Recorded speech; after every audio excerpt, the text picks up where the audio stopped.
Most tourists land in Iceland and head straight to its epic nature. And while this is bucket list worthy, I think Reykjavik is well worth a city break in its own right. Join me as I explore the best things to do in Reykjavik, from budget thermal baths to museums, and learn a bit about Icelandic culture along the way. It is day number 1 in Reykjavik. We have just checked into our hotel, which is the Migadur Hotel, I think it's pronounced, that may be wrong, which is around a 20-minute walk from Reykjavik city centre. So we are actually just about to head out to go on a walking tour around Reykjavik. This seems like a really good way to sort of get a lay of the land.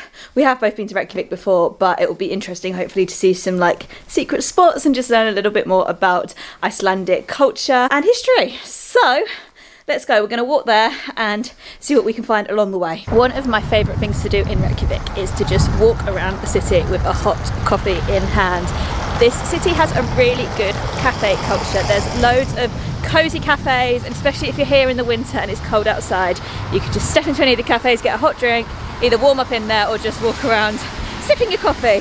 And as an oat milk drinker, I am always really happy to see that most cafes do have oat milk. So cheers to that.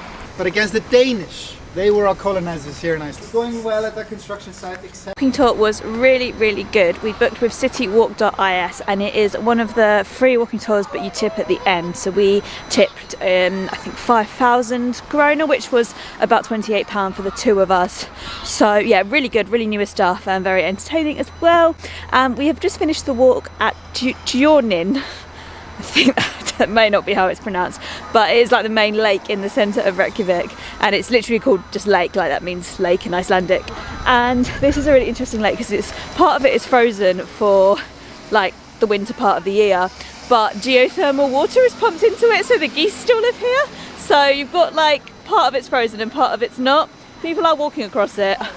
That makes me a bit nervous. I don't think I'll be doing that. And then behind me is the City Hall, and that is just mainly a bureaucratic building, but there is a topographical map of Iceland there where you can see all of the mountains and all the different terrain. So that's really interesting, completely free to go in and visit, and there are free toilets in there as well, which is always good to know. Another one of the best things to do in Reykjavik is to check out some of the city's public thermal baths. So this isn't the Sky Lagoon or the Blue Lagoon, although I do recommend visiting those as well, especially if it's your first time in Iceland. But there's a few of these thermal baths dotted throughout the city centre, and they offer basically outdoor leisure centres that all have thermally heated waters. They're much cheaper than the Blue Lagoon and Sky Lagoon, much less crowded, and they're more visited by locals. I visited 4 of these baths in one day, and my next video will be all about them, so keep an eye out for that. This is undoubtedly one of the best things to do in Reykjavik, and it is completely free. It is the Statues and Sculptures Shore Walk, and you walk along Reykjavik Bay, and there are the most stunning mountains in the background. And in this like soft winter light, the way they're lit up is just glorious. They're covered in snow, and oh, it just looks incredible. There's a few statues along the walk. There's the famous Sun Voyager statue, which people think it's meant to represent a Viking ship, but I was told last time I was here that actually it just represents a kind of worship to the sun after the long winter. There's also a very small yellow lighthouse, and there's also this thing behind me, which I'm not sure what that is. But yeah, it's really gorgeous, especially on a clear day like today. And you can use this road to link you from the city centre to a bit further out if you're staying anywhere a little bit further. We're actually heading to Laugardalslag, which is another one of the baths now, and we decided to walk the long way around because we really wanted to do this scenic route.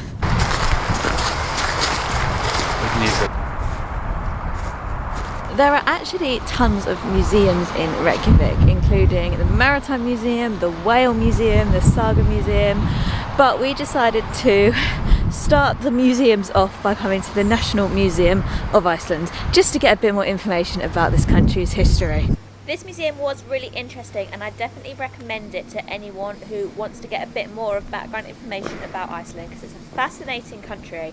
If you think you're going to go to more than 2 museums and more than 2 thermal baths, then I would recommend looking at a Reykjavik City card, which gets you free entry into all of these museums. One of my absolute favourite things to do in Reykjavik is have a walk around and just enjoy the light. Like, if you visit Reykjavik in the winter months, then you'll get these really late sunrises and early sunsets. If you visit in the right time in the summer, then you might get the midnight sun. So, I'm just down here, it's about 9 o'clock in the morning, and the sun is just about to come up. So we've got this lovely dawn light. So I'm back down on the sculptures and shore walk.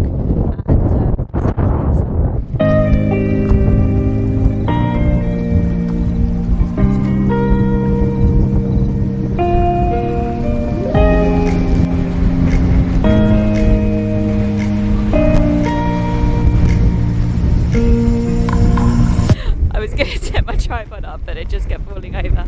But I'm just walking towards the Sun Voyager statue, which is the most famous statue on the Sculptures and Shore walk, and it's thought that it's meant to be a Viking ship, but actually from my research I learned that it's actually just kind of a worshipping the sun, like after a long winter. My fingers are frozen right now, so I'm going to walk to the Hallgrímskirkja and show you that. But just quickly, I wanted to show you Harpa concert hall behind me, which is this one here.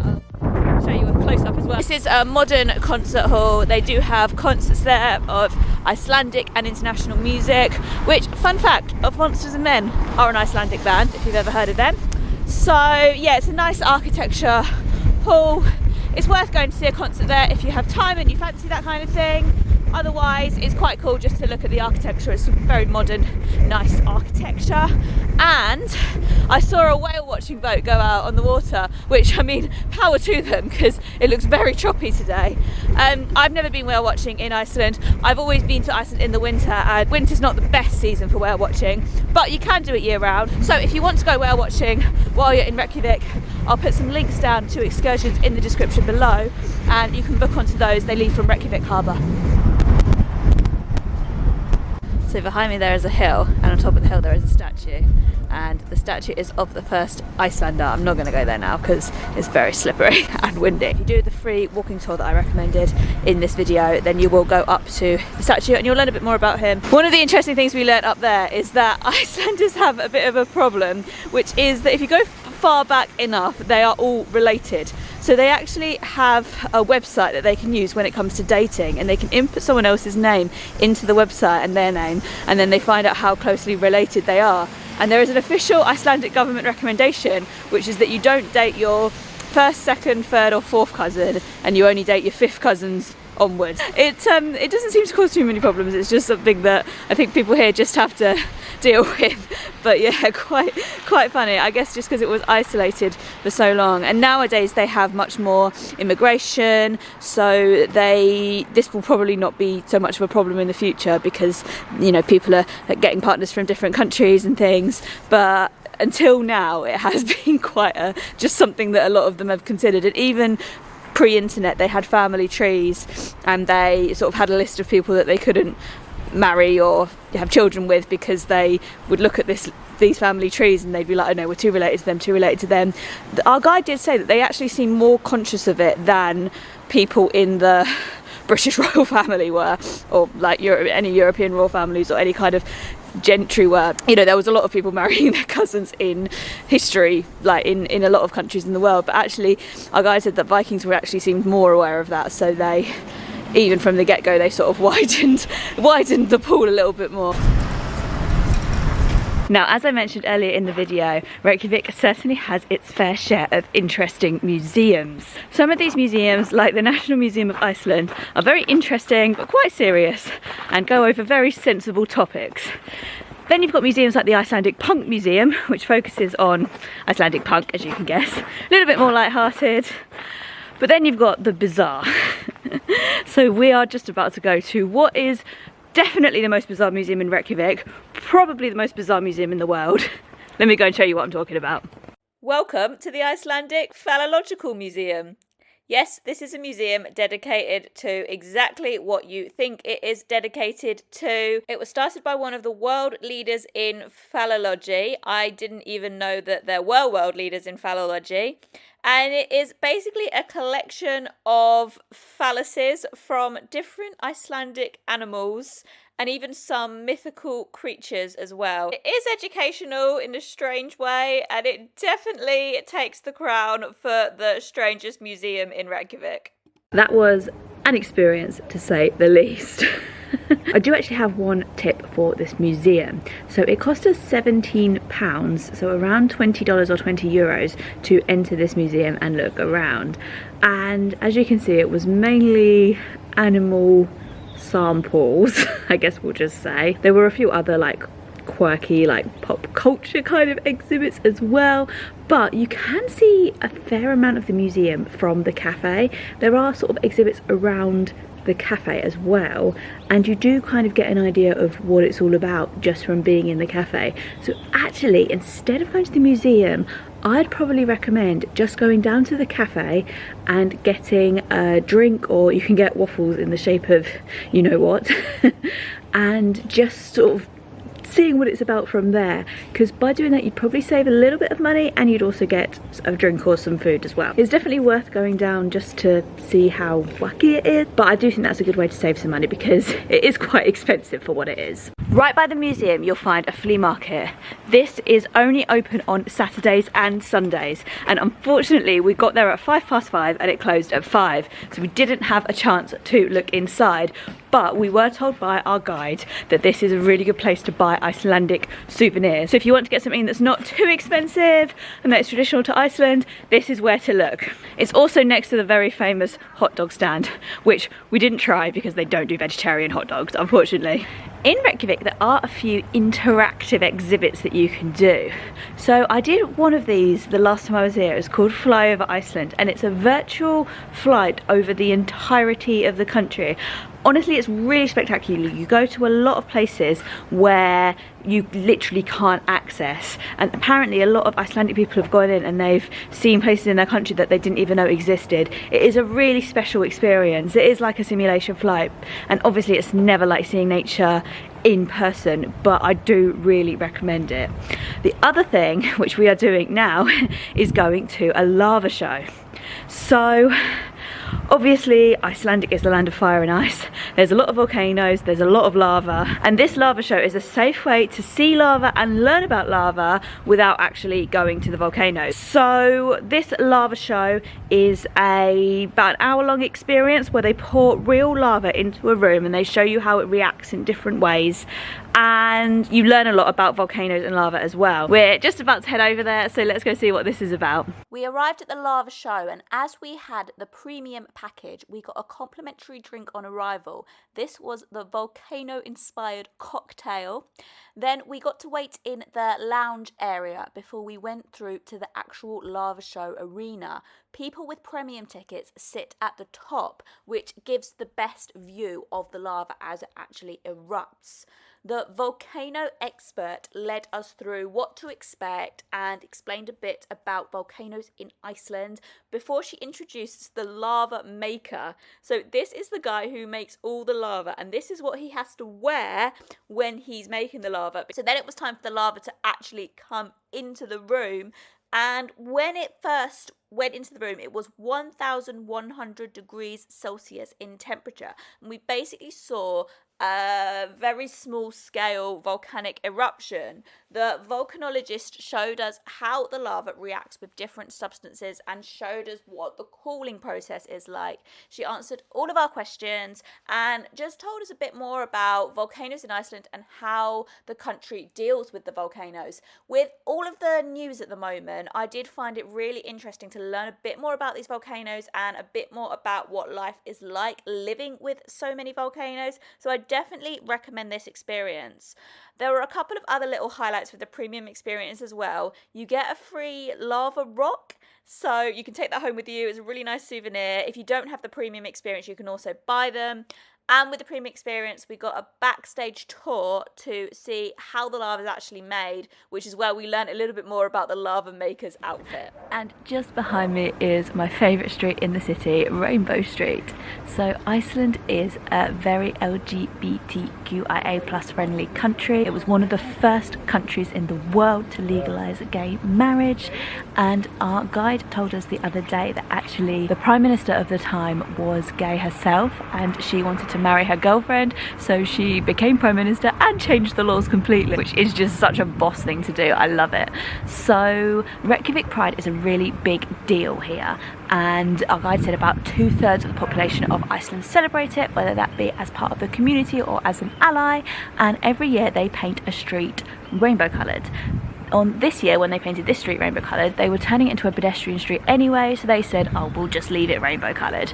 So now this is Reykjavik's Rainbow Street, and it's a really good representation of the whole country's friendliness to the gay community and how it's such a great gay travel destination. Our guide did say that quite a lot of same-sex couples get proposed on this street, although he said if they do, they are tourist couples, they're not Icelandic couples. He said Icelandic couples prefer to get married somewhere more warm and tropical. So behind me is the last stop on this little list of things to do in Reykjavik, and that is the Hallgrímskirkja. So this is probably the most famous landmark in Reykjavik, and it was made around 1940, so it's not super old, but it's just its style, I think. It's how these edges sweep down to the earth. It was made to represent Iceland's rich nature, but it's also thought that it represents Thor's hammer. Like most churches in Iceland, it is a Lutheran church. Last time I was in Iceland, I went inside the church and I went up to the top and had a look out over the view. It was just as the sun rising, it was absolutely beautiful. So I 100% do recommend going inside and going up to the top, especially if it's your first time in Iceland. It is the best viewpoint of the city. It's really spectacular. You'll look over the bay, you will see, hopefully see the sunrise if you go at the right time, or the sunset, and yeah, 100% definitely go up to the top of that. So I'm going to wrap up this Reykjavik segment of the video now, but I will be finishing this video back at home where I'm going to talk about some of the things to do in Reykjavik that I didn't do this time and that I also still recommend you do. So I'll see you back in England. Hello, I am back in the UK now, and I thought I would just round off this video by talking about some of the other best things to do in Reykjavik that I didn't get a chance to mention in the video. So my first recommendation is going to Perlan, and I've never actually been here, but it does sound like a little bit of me. It's an interactive museum all about Iceland's nature and what we can do to conserve and protect it. It sounds like a really meaningful place to visit. There's things like northern light stimulations, there's an artificial ice cave, there's exhibits about animals of Iceland. It sounds really amazing. I just haven't had the chance to go yet, but if you've got some spare time in Reykjavik and you like the sound of it, then definitely check it out. Another thing that I would really like to check out is the Whales of Iceland exhibition. Like I mentioned, I've never been on a whale watching tour in Iceland, and I haven't been to this exhibition either, but again, it sounds really, really interesting, and it's just all about the whales that are in the seas around Iceland, so I'm definitely going to check it out on one of my future trips to Reykjavik. Other than that, I think I've pretty much recommended all of the top things to see in Reykjavik. There are a few other day trips that you can take from the city. So the most popular day trip is definitely the Golden Circle. Lots of people do rent cars and tackle this themselves, but if you don't want to do that, you can do a bus tour from Reykjavik. And I did this last time I was here because I was with my mum and neither of us wanted to drive. It was a bus tour, like a coach tour, so it was quite busy, but it wasn't too expensive and we really enjoyed our day. I'll put a link to it in the description along with links to everything else that I've recommended to make it a bit easier for you if you want to book them. The tour that we did this time we were there, which is going to be in a future video, was a volcano hiking tour, and it was on the Reykjanes Peninsula, which is where the active volcanoes are at the moment, but it is safe to do this volcano hiking tour. It goes, like, obviously doesn't go into the area that is prohibited to go to, And it was very interesting to learn about the volcanoes and what's exactly going on at the moment. So do look out for that in a future video. And again, I will link the tour in the description. If you're visiting in the winter, you can also do a Northern Lights boat tour. So this is, you'll go out from Reykjavik Harbour on a boat and you'll sail out into the sea far enough to see the Northern Lights to get away from the light pollution of the city. And we did this last time we were there, and the Northern Lights display was spectacular. I've seen them properly once, and then I sort of half saw them in Norway as well last year. But honestly, this blew me out of the water. They were incredible. Obviously, there is no guarantee of seeing them, just like with any natural phenomenon. But if you don't want to do a long coach trip and be cramped up on a coach for ages, then this might be a good alternative. There are also lots of other day trips you can do, like South Iceland. You can go glacier snowmobiling. You can go to the Snæfellsnes Peninsula. That's probably not pronounced right, but I'll put links to everything in the description. So thank you so much for watching this video. There will be 2 more Iceland videos, I think, to come. One about the thermal baths in Reykjavik and one about the volcano trek that we did. So if you are planning a trip to Iceland, or if you're just interested in what visiting Iceland is like, then please do follow along. And if you've enjoyed this video, please do give it a like and let me know in the comments which one of these Reykjavik attractions you'd most like to visit and why. Thank you so much for watching. See you next time. Bye!